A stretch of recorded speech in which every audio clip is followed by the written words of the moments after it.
মহানবী রাসূলুল্লাহ সাল্লাল্লাহু আলাইহি সাল্লাম বলেন, কিছু লোক তাদের পাপের শাস্তি হিসেবে জাহান্নামে যাবে। তারা সরাসরি জান্নাতে প্রবেশ করবে না, বরং জাহান্নাম হয়ে জান্নাতে যাবে। তাদের মধ্যে থেকে সর্বশেষ ব্যক্তি চিরসুখের জান্নাতে প্রবেশ করবে, এবং সর্বশেষ যে ব্যক্তি জান্নাতে প্রবেশ করবে সে কখনো হাঁটবে, আবার কখনো সে উপর হয়ে চলবে। কখনো আগুন তাকে ঝলসে দেবে। যখন এই পথ অতিক্রম করবে, তখন সে তার দিকে ফিরে বলবে, বরকতময় সেই আল্লাহ যিনি আমাকে তোমার থেকে মুক্তি দিয়েছেন।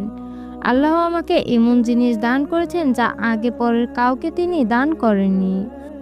আমার প্রতি অনেক দয়া হবে যদি আপনি আমাকে ক্ষণিকের জন্য হলেও জাহান্নাম থেকে সরিয়ে দেন, যেন অল্প সময়ের জন্য হলেও জাহান্নামের আগুন থেকে বাঁচতে পারি।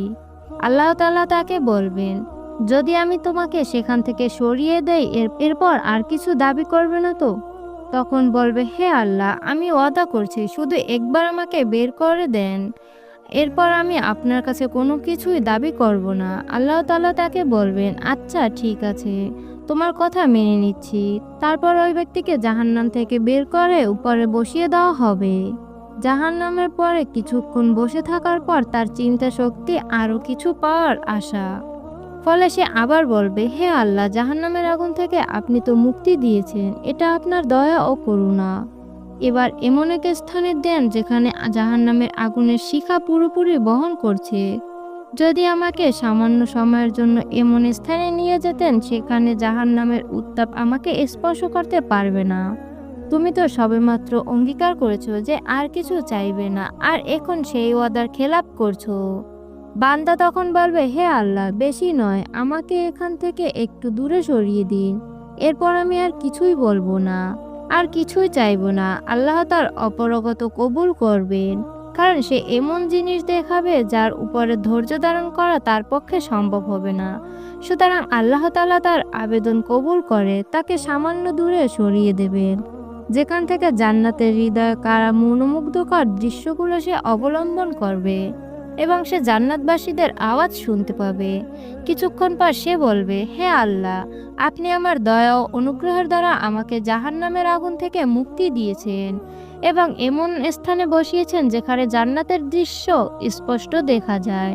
আপনি আমাকে আরেকটু অনুমতি দেন যেন জান্নাতের দরজার কাছাকাছি যেতে পারি এবং একটু জান্নাত দেখতে পারি। আল্লাহ তাআলা বলবেন, হে বান্দা, তুমি আবারও তোমার কথার বরখেলাপ করছো। লোকটি বলবে, আল্লাহ, যখন আপনি আপনার অনুগ্রহে আমাকে এই পর্যন্ত নিয়ে এসেছেন, এখন জান্নাতে এক নজর দেখতে দিন। আল্লাহ তাআলা বলবেন, তোমাকে এক নজর দেখতে দিলে তো বলবে আমাকে একটু ভেতরে যাওয়ার অনুমতি দিন।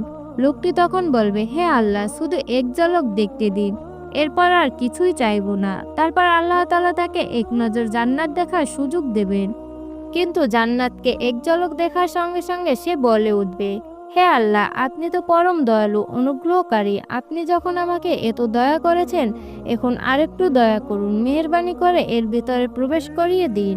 তখন আল্লাহ তাআলা বলবেন, দেখো, প্রথমে তোমাকে বলেছিলাম যে তুমি ওয়াদা ভঙ্গ করবে। যখন আমার অনুগ্রহ তোমাকে এ পর্যন্ত নিয়ে এসেছে, তখন তোমাকে তার ভিতরে প্রবেশ করাবো, সেখানেও তোমাকে পুরো পৃথিবীর সমান এলাকা দান করব। এতে কি তুমি সন্তুষ্ট হবে? লোকটি বলবে, হে আল্লাহ, আপনি তো দয়ার সাগর, আপনি কি আমার সঙ্গে ঠাট্টা করেছেন? সে আবার বলবে, জান্নাতে এত বড় স্থান কোথায়? আর আমার মতো নগণ্য গোলাম এত বিশাল জান্নাতের অধিকারী হবে, সেই বা কেমন করে? আল্লাহ তাআলা বলবেন, আমি কারোর সঙ্গে ঠাট্টা করি না, বাস্তবে আমি তোমাকে জান্নাত দান করলাম। রাসূল করিম সাল্লাল্লাহু আলাইহি সাল্লাম এই ঘটনা বলতে বলতে হেসে দিলেন। সাহাবীরা তাকে বললেন, হে আল্লাহর রাসূল, আপনি কেন হাসছেন? তিনি বললেন, আল্লাহর হাসি দেখে আমার হাসি চলে এসেছে। তখন সে বলবে, আপনি দোজাহানের মালিক হওয়া সত্ত্বেও আমার সাথে উপহাস করছেন। তখন আল্লাহ বলবেন, আমি তোমার সাথে উপহাস করছি না, তবে কি আমি যা চাই তাই করতে পারি? আর প্রার্থনা করার জন্য আল্লাহ তাকে বলবেন, এটা চাও ওটা চাও। যখন তার সব চাওয়া শেষ হয়ে যাবে, তখন আল্লাহ বলবেন, এই সব তোমাকে দেওয়া হলো, এবং তার সাথে আরো 10 গুণ। রাসূল করিম সাল্লাল্লাহু আলাইহি সাল্লাম বললেন, অতঃপর সে তার ঘরে প্রবেশ করবে এবং সঙ্গে সঙ্গে তার স্ত্রী হিসেবে 2 জন হুর প্রবেশ করবে। তারা তাকে বলবে, সমস্ত প্রশংসা সেই আল্লাহ, যিনি আপনাকে আমাদের জন্য জীবিত করেছেন এবং আমাদেরকে আপনার জন্য জীবিত করেছেন।